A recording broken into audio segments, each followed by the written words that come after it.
The jump was nothing like they had trained for. On the surface, it had been simple enough: calibrate the jump drive, align with the coordinates, and enter the uncharted sector. Yet as the horizon prepared to breach the boundary between known and unknown space, a quiet, palpable dread settled over the crew. Commander Alex Mercer stood in the cockpit, hands tight on the console, jaw clenched. The lights of the dashboard flickered, small reminders of the fragility of technology against the vast, incomprehensible void beyond. "Status?" Alex demanded, his voice steady but his eyes betraying the tension coiling in his chest. "Drive is locked." "Coordinates stable," reported Lieutenant Sarah Daniels, her tone precise, professional, as if reciting from memory could stave off the terror she felt. "Jump window opens in 30 seconds. Dr. Lila Thompson, the ship's chief astrophysicist, floated nearby, her arms crossed tightly over her chest, gloved hands tapping rhythmically against her forearm. "Remember," she murmured, mostly to herself, "we're the first to see this sector up close." No one's come back from it. Alex didn't need the reminder.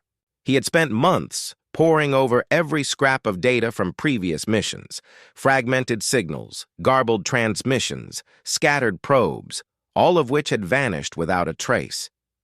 Some had speculated that it was a natural anomaly. Others whispered of something more sinister, something alive. He didn't know what to believe anymore. The countdown began. 10, 9, 8.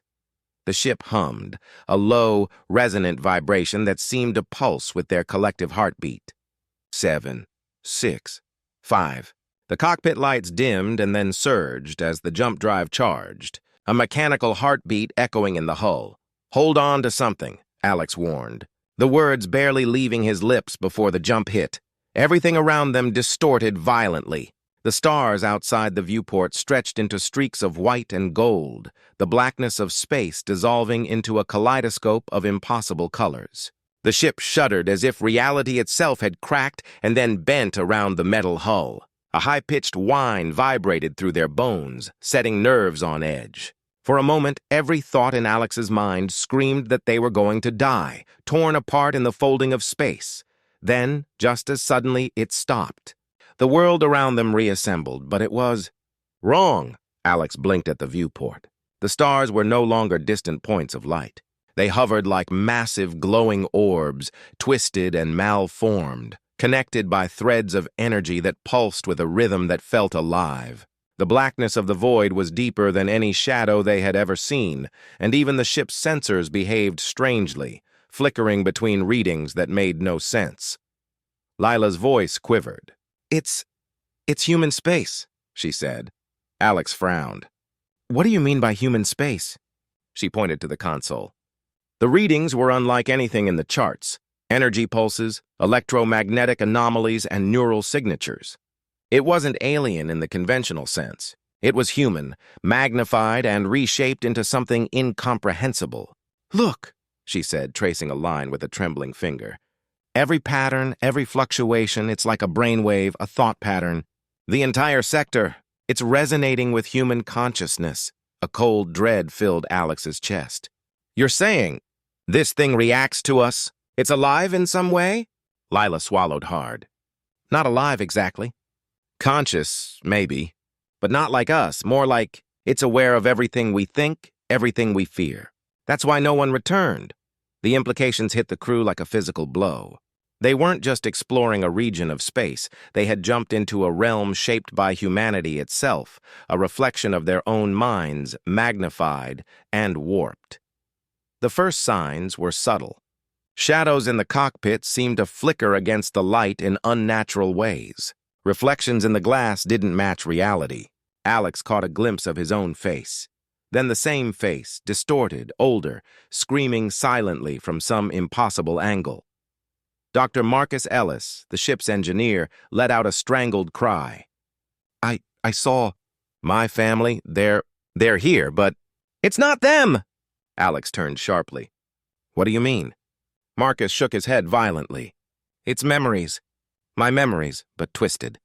I can feel them. Changing." Lila floated to the viewport, eyes wide. "It's amplifying our minds, our fears, our regrets, our everything. We're not just in space, we're inside ourselves. The truth was horrifying. Every human who had vanished here hadn't died because of some external force.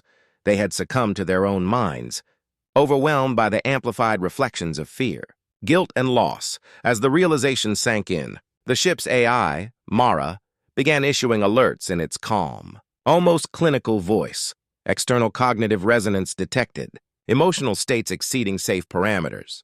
Crew vulnerability increasing. Alex's hands gripped the console. Stay calm. Stay rational.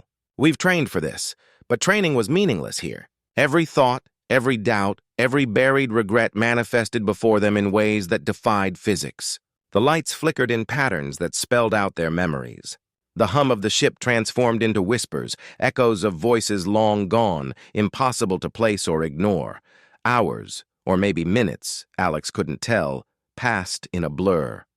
The crew began to fracture under the psychological pressure. Alex found himself in a haze, seeing his father's face, twisted in accusation, blaming him for decisions made years ago. Lila relived the death of her mentor, a loss she had buried beneath years of research and responsibility. Marcus saw every failure, every error that had ever cost him or anyone else dearly.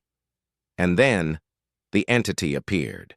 It emerged from the void outside, a shadow that shouldn't exist, yet unmistakably there. It mirrored them, yet distorted, an amalgamation of their fears, desires, and regrets. It didn't speak, yet Alex could feel its presence probing the depths of his mind. Its gaze wasn't cruel, it was curious, patient, and terrifyingly intimate. Alex swallowed hard. It knows us, everything, but it's waiting. Lila's fingers flew across the controls. It's communicating, not with words, but with thought. We can't fight it directly, we have to understand it. The ship floated further into the void, the pulsating stars and twisting shadows a constant reminder that nothing about this space obeyed the rules they had learned. Each moment was a struggle, a fight against their own minds as much as against whatever intelligence or consciousness watched them. By the time the crew reached the first major anomaly, a swirling vortex of light and shadow in the distance, they were exhausted, trembling from the sheer strain of maintaining mental cohesion. Yet even in the exhaustion there was understanding. They were seeing the truth of human space, the reason all others had vanished. It wasn't a trap in the traditional sense. It wasn't a force seeking to kill them. It was a mirror, a reflection of humanity itself, magnified to impossible scales. And unless they could confront themselves fully, the space would consume them, as it had consumed everyone before. Alex's voice was barely audible over the hum and the whispers. We keep moving. We face this. Together. Lila nodded, her face pale but determined. We don't just survive this, Alex, we endure it. And maybe, just maybe, we understand it. The horizon drifted closer to the vortex, the shadows stretching and twisting around it like smoke in a windless room. Every instinct screamed to retreat, to abandon the mission and turn back. But the crew didn't. They were the first to reach this far. They had no choice but to dive deeper. And in that moment, as the first tendrils of the vortex reached out to meet them, Alex understood the horrifying beauty of what awaited. They weren't entering a region of space. They were entering the deepest recesses of the human mind. The jump had ended. The real journey was only beginning. The horizon drifted deeper into the unnatural void. The swirling vortex of light and shadow had become their new reality, a pulsating heart of human consciousness that defied all known laws of physics. Every inch of space seemed alive, breathing, observing. The stars outside the viewport were no longer points of light. They were fragments of thought, suspended in a darkness that felt aware, as if the void itself could read the crew's every secret and desire. Alex Mercer gripped the console, his knuckles white. The hum of the ship was no longer just a machine. It carried voices, echoes of laughter, whispers of accusation, and cries of despair. Shadows stretched and flickered across the walls, forming faces familiar and grotesque. Each one was a reflection of the crew's inner fears, projected into reality by this strange, human-shaped void. Dr. Lila Thompson floated nearby, scanning the readings in disbelief. It's amplifying our thoughts, she said, voice tight with tension. Every fear, every memory, every guilt, we're not just seeing them, we're feeling them, experiencing them. Marcus Ellis, the mission engineer, trembled violently, clutching his head as if trying to keep the visions from overtaking him. It's showing me everything I've ever done wrong, he muttered, voice cracking. All the mistakes, all the people I've failed. It's here! Alex moved to his side, trying to anchor him. Marcus, you need to focus. These are hallucinations. They're projections. They're not real. But even as he spoke, the words rang hollow. The void outside responded to them, bending and warping in ways that made reality unstable. The cockpit lights flickered, and suddenly the reflections in the glass were no longer their own. Alex saw himself as a younger man, screaming at a decision he had long regretted, his father's accusing face superimposed over his own. Lila's reflection morphed into the face of her mentor, the one she had failed to save in her earliest missions. The realization hit with unbearable clarity. The human void wasn't just observing them. It was feeding on their psyches, magnifying weaknesses, forcing them to confront truths they had buried for decades. Mara. The ship's AI interjected in its calm, precise voice, attempting to quantify the danger, crew psychological stability compromised, emotional amplification exceeding threshold. Recommend immediate focus on cognitive regulation. Alex's jaw tightened. We don't have thresholds anymore, he muttered. This is survival, not science, not exploration. Survival. Hours, or perhaps days, for time had warped, passed in a blur of shifting shadows and whispered thoughts.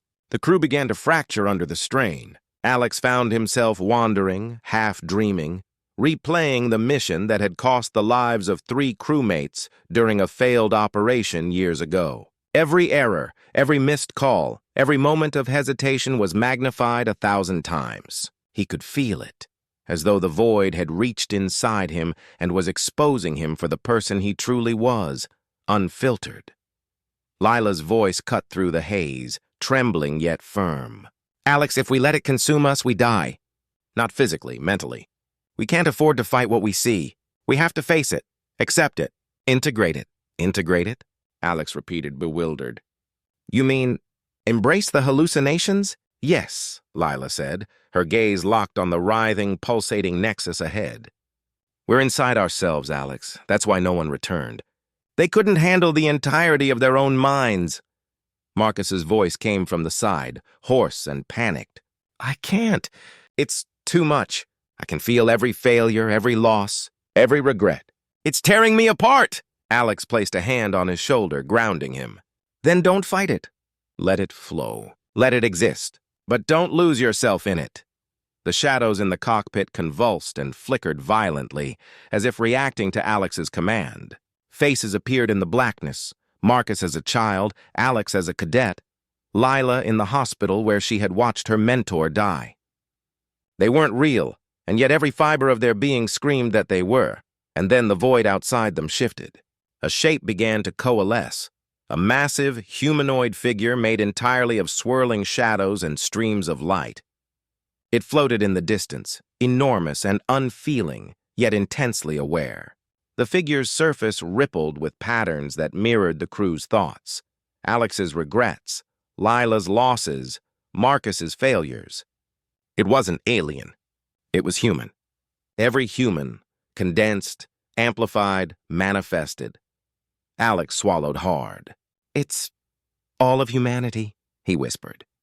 All of us. Condensed into one being, Lila's eyes widened. It's the reason the others never returned. They weren't physically lost. They were overwhelmed by their own minds. By all of themselves, compressed into a space they couldn't comprehend. The crew stared at the figure, paralyzed by both fear and awe. The void pulsed around them as if breathing, its immense presence a reminder that they were insignificant, yet intimately connected to it. Every heartbeat, every memory, every secret was laid bare. Marcus shook his head violently, tears streaming down his face. I can't survive this. I'll lose myself. Alex's voice rang with authority, tinged with desperation. Yes, you can. That's the point! It's testing us, but it's not trying to kill us. It wants us to see ourselves, accept ourselves, survive ourselves. For hours, or maybe longer, the crew battled their own psyches. Alex confronted the decision that had haunted him for years, acknowledging his failure and forgiving himself. Lila relived the death of her mentor, but instead of sinking into grief, she embraced the memory, allowing it to exist as part of her. Marcus relived every mistake, every loss, every moment of inadequacy, and for the first time, did not recoil. He accepted them. The figure outside shifted in response. The shadows retreated slightly, and the streams of light in the vortex began to stabilize. For the first time, the crew felt a strange clarity. Not comfort, but focus. Alex turned to Lila. "We're not just surviving this. We're learning from it. We're evolving." Lila nodded, exhausted but resolute. "We're seeing the truth of human space. It's not hostile. It's a reflection. And if we can endure it, we can understand it." The horizon edged closer to the nexus, the colossal figure towering above, pulsating with streams of pure consciousness. Each tendril of thought that reached toward the ship seemed less threatening now, more like an invitation. The void was no longer a prison. It was a bridge, a test, a crucible of the mind. As they prepared to dive even deeper, the crew shared a brief, unspoken acknowledgement. This was more than survival. They were explorers of the human soul, voyaging into the abyss of thought itself, facing the entirety of what it meant to be human. And the human void waited, patient, pulsing. Its awareness a silent question. Can you endure all of yourself and return whole? Alex's hand rested on the console, steady now. "We will, one step at a time. Together." Lila's gaze remained fixed on the swirling nexus. "Then let's move forward. There's no turning back now." The horizon advanced, crossing into the heart of the human abyss. Outside, the pulsating figure of humanity observed. Patient and unblinking as the first humans dared to confront the unfiltered truth of themselves. And for the first time since the jump, the crew felt the faintest glimmer of hope. Maybe, just maybe, they would survive the void, not merely as explorers, but as complete beings, shaped and tempered by the infinite mirror of their own consciousness. The horizon drifted into the heart of the human void, deeper than any star chart, probe, or mission log had ever dared to chart. The pulsating nexus stretched before them, a colossal entity of flowing light and shadow, alive with the collective consciousness of humanity. Tendrils of thought stretched outward, brushing against the ship, probing the minds of the crew with gentle yet unrelenting insistence. Commander Alex Mercer tightened his grip on the console, his knuckles whitening under the strain. Around him, the shadows of memory and regret swirled, no longer wild and chaotic, but methodical, precise, testing, challenging, waiting. For the first time since the jump, he understood the magnitude of what they faced. This was not a place of death, but a crucible, a judgment of the mind itself. Dr. Lila Thompson floated beside him, her eyes reflecting the pulsing light of the nexus. "We've made it this far," she whispered, voice trembling with awe and fear. "Now we find out what it truly is. And maybe why none returned before us." The ship's AI, Mara, reported in its calm, detached tone, "External cognitive resonance at maximum. Crew mental integrity at critical threshold. Engagement with central nexus recommended for survival." Alex nodded, swallowing hard. "Then we engage, together." They advanced toward the center of the void. Every second felt like an eternity. Time itself seemed to stutter, the passage of hours collapsing into moments and moments stretching into hours. The pulsing tendrils of thought brushed against the crew, each one carrying the weight of memories not their own, the sorrow of billions, the fear of countless generations, the joy, the love, the anger, compressed and concentrated into an infinite mosaic of human experience. Dr. Marcus Ellis, the mission engineer, groaned as a tendril brushed his mind. "It's too much. I can feel everything, every death, every mistake, every regret in human history. I can't survive this!" Alex reached for him. "Yes, you can. You're not meant to fight it. You're meant to see it, to face it, accept it." Marcus's eyes widened, tears streaming down his face as the tendrils continued to probe him. And then he did something remarkable. He stopped resisting. He let the memories flow through him, acknowledging each failure, each loss, each regret. Slowly, the darkness around him began to recede, the tendrils withdrawing as if satisfied. "Good," Alex said quietly, more to himself than to Marcus. "That's the key. Survival isn't resistance, it's understanding." Lila's hands flew across her console, interpreting the patterns in the nexus. "It's not trying to destroy us," she said, voice full of wonder. "It's teaching, showing us the entirety of what it means to be human. That's why the others never returned. They couldn't face themselves. They couldn't integrate all of it." The ship floated closer to the nexus, the colossal humanoid figure towering above them, composed entirely of flowing light and shadow. Its form shifted constantly, reflecting the inner states of the crew. Alex's regrets, Lila's losses, Marcus's insecurities.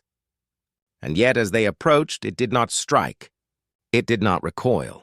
It simply waited, a patient observer of the small, fragile humans who had dared to enter the abyss of their own minds.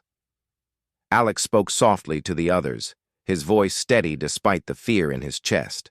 "We have to move beyond fear, beyond guilt, beyond regret. We face all of it, and we accept it." One by one, the crew embraced the challenge. Alex confronted the mission that had haunted him for years, the decision that had cost lives. He relived the memory, felt the guilt, and then let it go, folding it into himself without shame. Lila relived the death of her mentor, allowing herself to grieve fully, but refusing to be consumed by the sorrow. Marcus faced every insecurity, every failure, every moment of self-doubt, and accepted them without judgment. The figure above responded. The shadows receded. The pulses of light became more coherent, flowing into streams of calm energy that enveloped the horizon. The void was no longer hostile. It was a reflection, a guide, a mirror that demanded honesty but offered understanding in return. Alex realized, with a mixture of awe and relief, that they were no longer lost in a nightmare. They were being prepared. Humanity itself, compressed into this singular entity, was testing them, refining them, teaching them what it meant to survive not just physically, but mentally, spiritually. Lila's voice was barely audible over the hum of the ship. "We're seeing it. The truth of ourselves, and maybe the truth of what we can become." The crew floated in silence for a moment, absorbing the enormity of what they were experiencing. Then Alex spoke, his voice firm, resolute. "It's time to go home." The path back was illuminated by streams of glowing energy, the remnants of the human consciousness they had confronted. The void, once chaotic and terrifying, had transformed into a bridge. It pulsed gently, leading them back to familiar space, but not without a final test.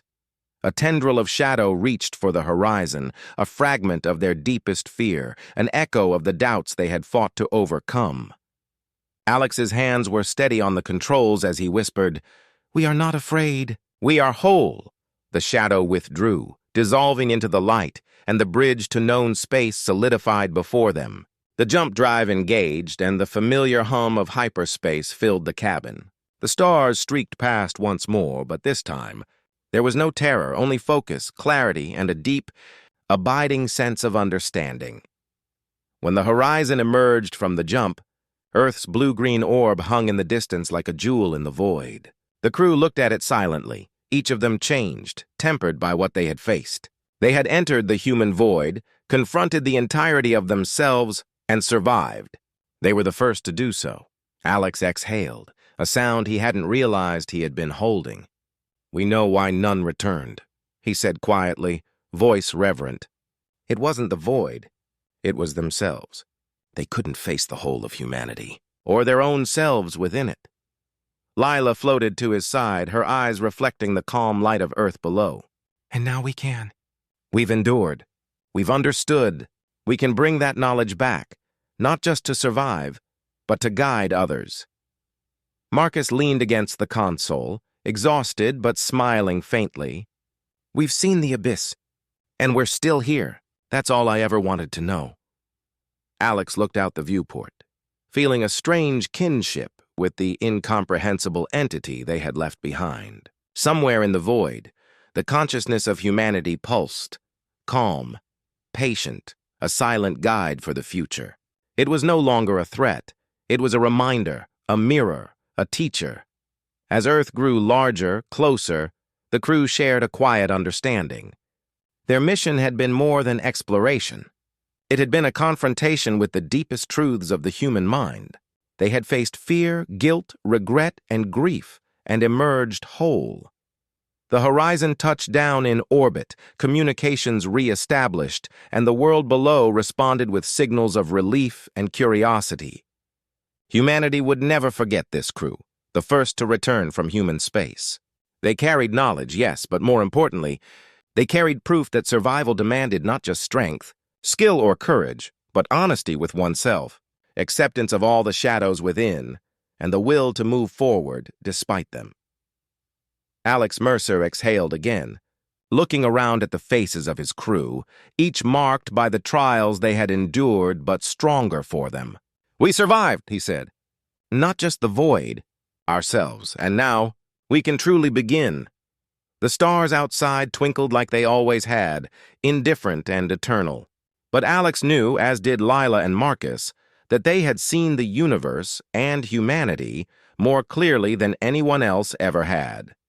They had jumped into human space, confronted the impossible, and returned, and in doing so, they had glimpsed what it truly meant to be human.